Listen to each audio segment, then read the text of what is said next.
and I go ahead and get my black squared bishop to g7. Our opponent then goes ahead and pushes their pawn to e5, threatening to capture my knight on f6. I simply capture the pawn with my pawn, and they simply recapture.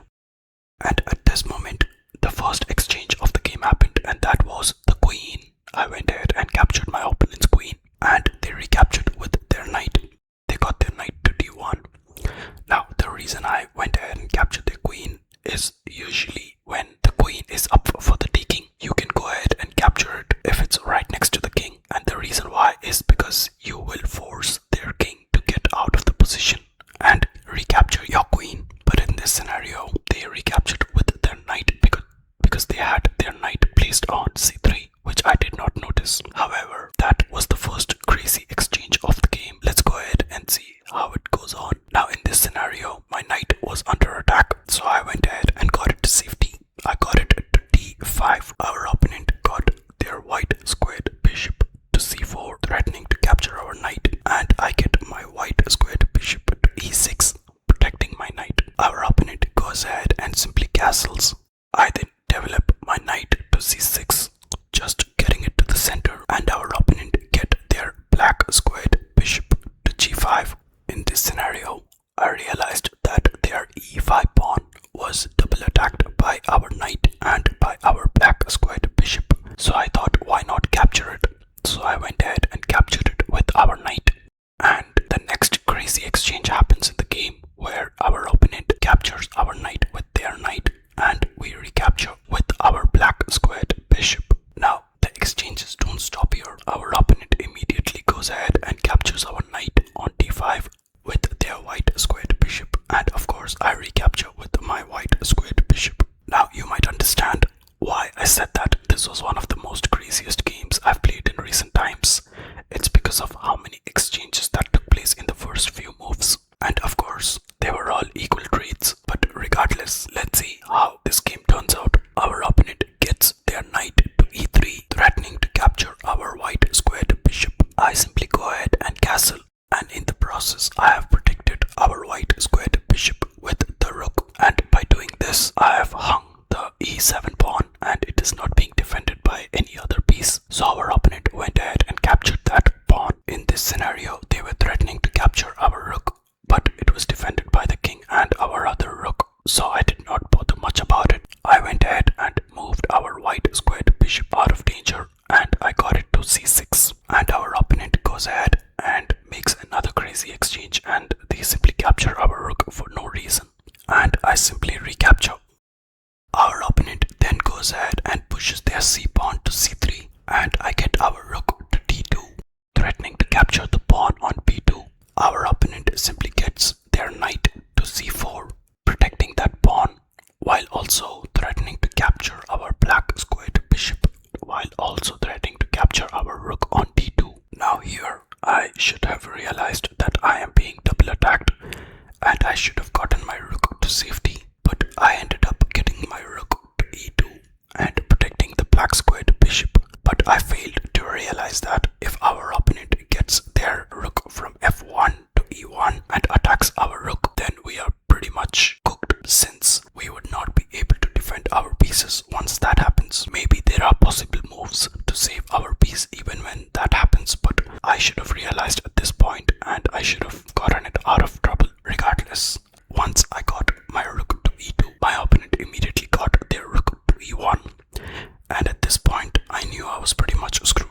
And even in this position, I could have simply captured my opponent's rook while giving a check, and once they recapture with their rook, I could have gotten my black squared bishop to safety, but I did not do that. I made a blunder and I got the rook to e4. Our opponent simply went ahead and captured our black squared bishop, and I pushed my f pawn to f6, threatening to capture their knight. They simply went ahead and captured the white squared bishop, and of course I captured their rook and they recaptured, and then I went ahead and captured their knight. Now in this position, they had a rook, but I had just my king and a few pawns, so I knew I was about to lose this game, but still I wanted to keep playing, just in case there was a possibility of winning this game by pushing the pawns. In this scenario, our opponent got their rook from e1 to e8, giving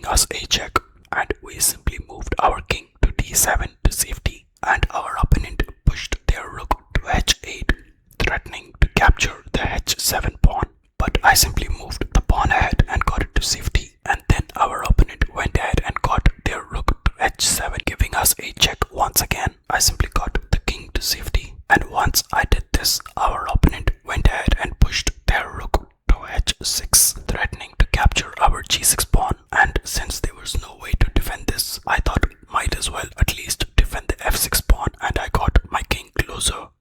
Our opponent, as expected, went ahead and captured the g6 pawn, and I simply started pushing pawns as planned.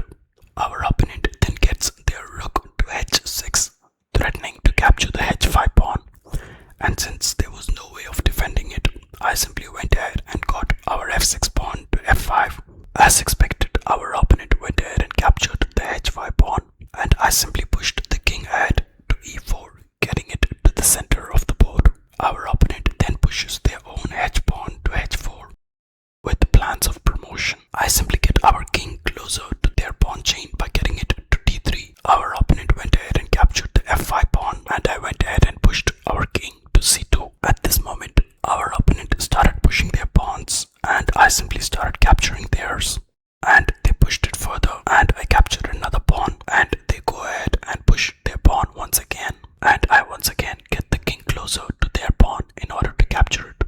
Here our opponent pushes their pawn and promotes it to a queen, while also giving a check. I simply move the king and also capture their a2 pawn, and from here checkmate was pretty easy for our opponent. Our opponent went ahead and got their queen to c3, and I went ahead and pushed my a7 pawn to a5 with the hopes of getting it to the end of the board. Our opponent simply ignores it and gets their rook to e5. I continue pushing the pawns, and our opponent gets their rook to e1. I push the pawn once again to a3, hoping for a stalemate at this moment. Our opponent could have actually ended the game here by getting the rook to a1, because that would be a checkmate. But regardless, our opponent got their rook to c1, and I simply pushed a pawn hoping for a stalemate once again. And at this moment, our opponent got their rook to a1, and that was the end of the game, guys. So I'm not really sure if you noticed, but this game had